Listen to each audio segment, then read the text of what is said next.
My name is Shahadatuddin binti Muhammad Noor. I am 10 years old.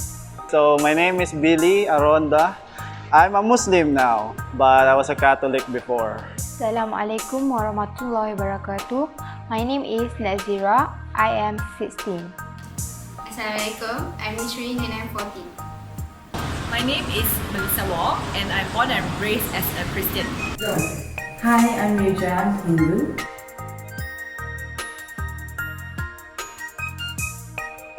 I've been wearing hijab since 4 years. I've been wearing hijab since I was 4 years old. It's been 10 years and it's wonderful.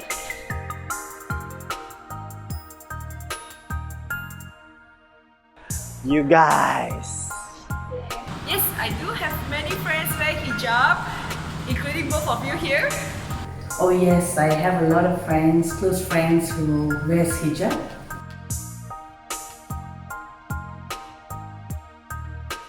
My mom is the first person that introduced me with hijab.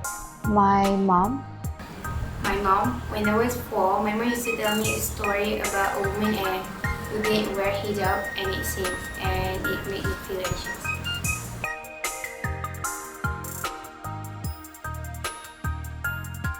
Now, yes. Before, I don't think so because where I'm from, Philippines, right?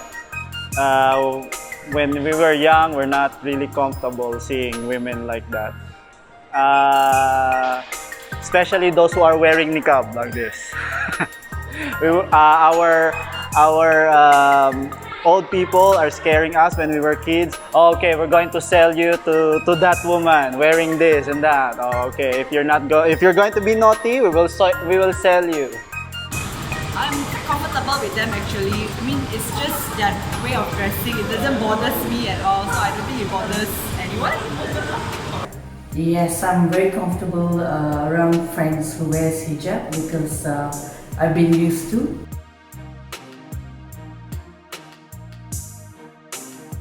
Because I feel more free than anybody. I wear hijab because I want it and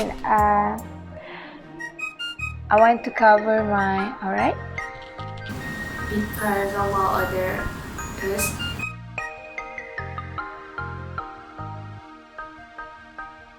No, because it doesn't matter. You're not limited. You can do things equally the same as other women do. You're just keeping your composure and of course following Allah. I don't think so because women nowadays can do almost everything that men can do, such as pilot or Muslim women with hijab, actually, in my opinion, they are not limited to do things. It only comes limited because they think it is limited to them. No, because women can do many things such as they can swim, can run, can play football. Of course not. They can, even if they do wear hijab, they're not limited to do any activities or anything at all. No, I play archery.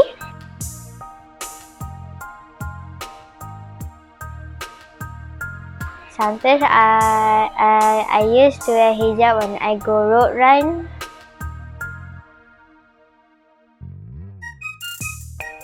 Yes. Yes. yes.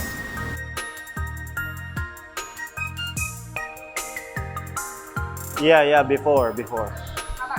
No, because I know now why.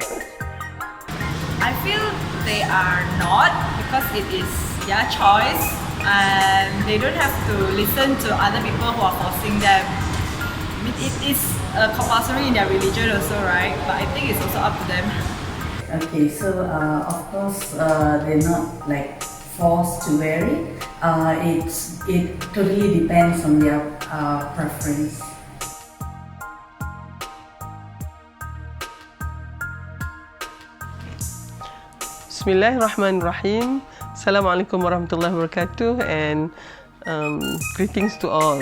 I'm Dr. Haliza Siraj. I would like to spend these few minutes with you exploring on the issues about hijab, or more or less the way Muslim women covers themselves up. As a woman who has been covering, myself for years now, I sometimes think that this might be, this issue of hijab might have been blown out of proportion.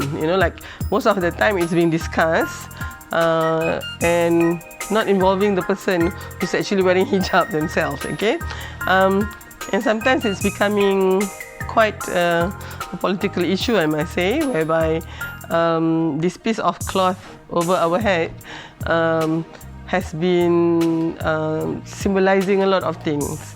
It can be seen by some as a form of discrimination, subjugation, subordination, and a symbol of oppression. Yeah?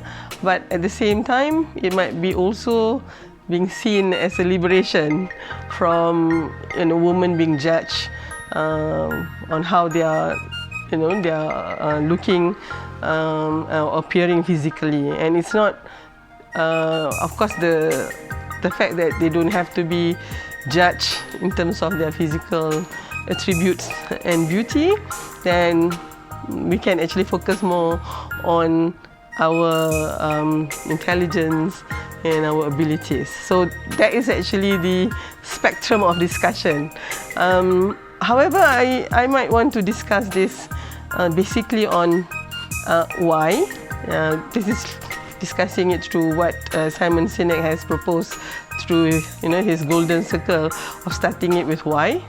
So why do Muslim women first and foremost don their hijab? Okay, and then not really how do we actually wear the hijab. I think that's beside the point.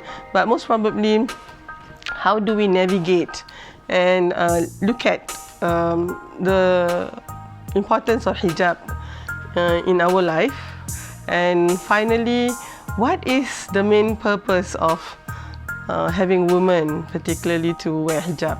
Now, I might have to discuss in the very beginning about the concept of aurah. This is actually, parts of your body that, basically it can be interpreted into so many interpretation. But aurah basically is the part of your body that you would instinctively feel very uncomfortable if you get exposed. And this is just being human, and that actually differs us from other animals. Yeah, and this is most probably because God has designed us as human beings to be the best of His creation, and hence this will include for men as well as for women. Okay, and covering these bodily parts that is considered as aurah is more or less necessary to define what is modesty and decency, and it actually facilitates the interaction between human being, either men with women, or even within the same gender. And this more or less, if you look at how human civilization evolved, the most civilized any group of people, that will be reflected by the way they cover themselves up. So most probably in the most basic, the group of human being would just be wearing something that is just to cover their body, for against the element of nature. And then once they get more complicated, it's more sophisticated, then that is reflected in the way they dress. Okay, but I'm trying to imply that those who are most probably not covering their aurat is really not civilized. I don't think that's the point, but it's basically, if you look into the whole structure of human civilization, part of having had to stay in cities with all facilities, yeah, one of the character of a civilized society would be reflected by the way they equip themselves, yeah, with the garments and inner and outer garment, and how they decorate those garment with ornaments, and most probably some headwears as well. So it is actually a very interesting feature to look at. Coming back, so why, and this is important to know for Muslims, the part of aura for men would be that is the body part from the umbilicus to their knee, yeah, their knee joints, and for women it is more or less the whole of her body except for the face and the hands. Now, of course, the argument is that where the hair is also part that you need to cover, and I do not want to go into that so much, but for those who choose to cover, okay, and that is the main thing. Donning a hijab is supposed to be a very personal choice. It is you who has to make that decision, okay? Hence the element of forcing somebody to observe hijab, or forcing somebody who has observed hijab to take off the hijab is definitely against that personal experience, yeah. And I guess it also depends on how much you want to practice your faith and to be seen as doing that. Now again, I'm not saying that those who do not choose to don their hijab is not a practicing Muslim. So, it's not easy to discuss this. It's always like, you really have to navigate, okay? So it's either way. It's just a very, like a treacherous kind of, landscape where it is all the landmines are all over, yeah? But I would prefer to most probably look at it as a very personal choice in terms of the person trying to relate and practice the religion. I'm sorry, but I guess that is how it's supposed to be. For those who choose to wear their hijab, why am I wearing my hijab? It is definitely, to my belief, the way that I'm actually connected to what is being prescribed in the Quran. And that is usually, I think I'm not going to go into detail. So, why do women like me choose to wear our hijab? And basically, I believe that this is how it is being prescribed in the Quran, particularly in two verses of the Quran.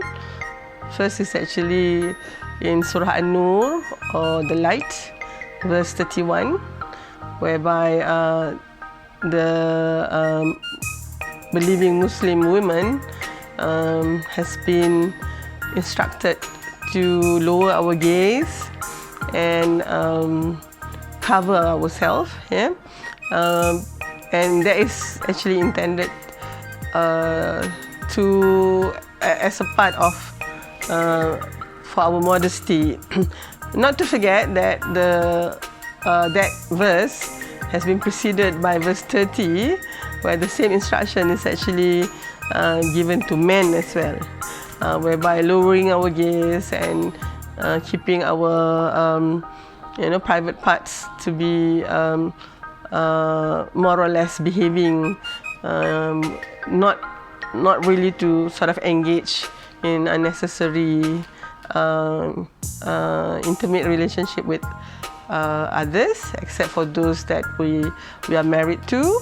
Yeah, so these are things that is encapsulated in terms of as a part of the decency and modesty of a Muslim man and women. Okay? Of course, there's argument that whether that verse instructing the Muslim woman to cover their head and their hair, but whatever it is actually addressing the conduct between men and women in the public sphere. Okay, and that is actually a very important condition. Well, there might be some who thinks that Muslim women should not be, engaging in activities in the public sphere. They have to be kept behind closed door in their houses. Yeah, but at least in this verse, it means that no, Muslim woman has to be in the middle of the society and doing what she has to do.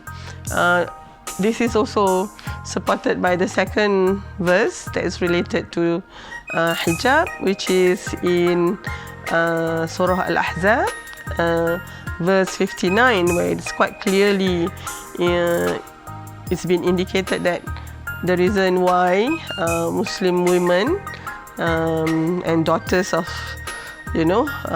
Muslim girls and teenagers should be covering ourselves, because that is more or less, I would say, a uniform, because you would be easily recognized and also not to be abused. And this is, in this ayat, it is more like this is a part of protection as well. Okay, of course we're not saying that those who are wearing hijab would be 100% protected from whatever assault that can happen to a woman, but at least this is more or less for Muslim women who are wearing hijab. We are being recognized even from 200 meters away, and of course you don't sort of expect the woman to just wear that for fun, and it's usually related to her decision to practice her faith and her belief.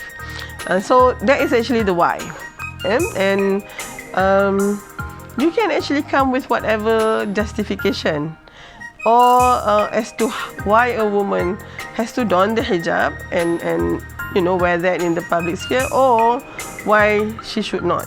Okay, and again, when we're discussing this, I always emphasize on the two extremes in the spectrums of opinions, and this happen in all matters in that matter.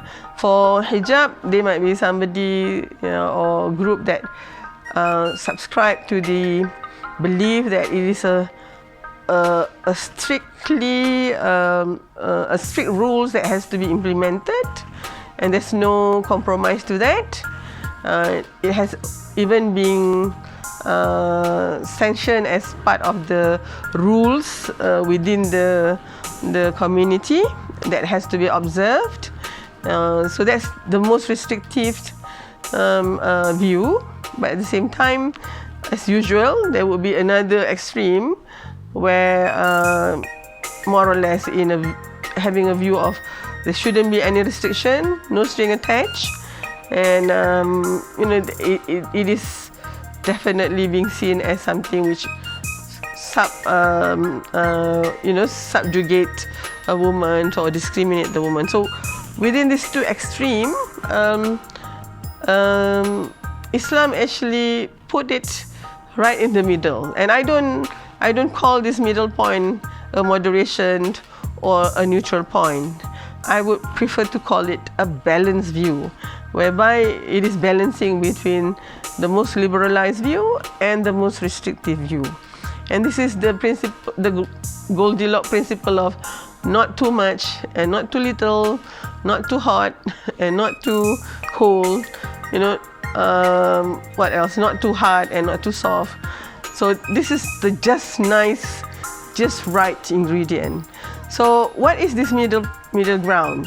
So So for women who believe that this is part and parcel of how I practice my religion, so I will observe it, yeah, with on voluntary basis. It's actually something that I choose to do, and I'm not under the influence of either group. I make my own decision based on my own understanding. But at the same time, I would not look down upon those who might not have, chosen to cover herself. I don't, again, look at those who most likely want to observe this very strictly, even looking at that as something bad as well. I think it has to be a fair choice.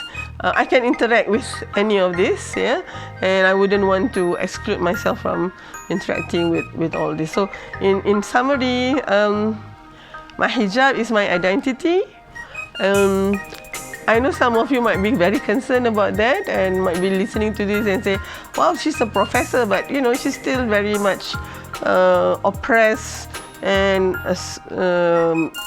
suppressed. But let me convince you, I'm fine. Don't worry. I've chosen this. Yeah? You might not be comfortable seeing me like this, but let me assure you, I am very comfortable. Okay. I guess that's the kind of the agreement that I have with my own self, that I am very happy to be who I am. It takes a lot of courage actually to cover up, I must say. Of course, especially when you are somewhere where there's nobody else beside you who are covering up, so you're just like you stand out like a sore thumb. But well, I don't mind. I really don't mind. So thank you for your concern, and most probably if you have any other questions or something which is so all this was been burning there inside of your heart, I hope that we might be able to meet up one day and we should discuss more. So thank you for your time, and I wish you all well. Thank you.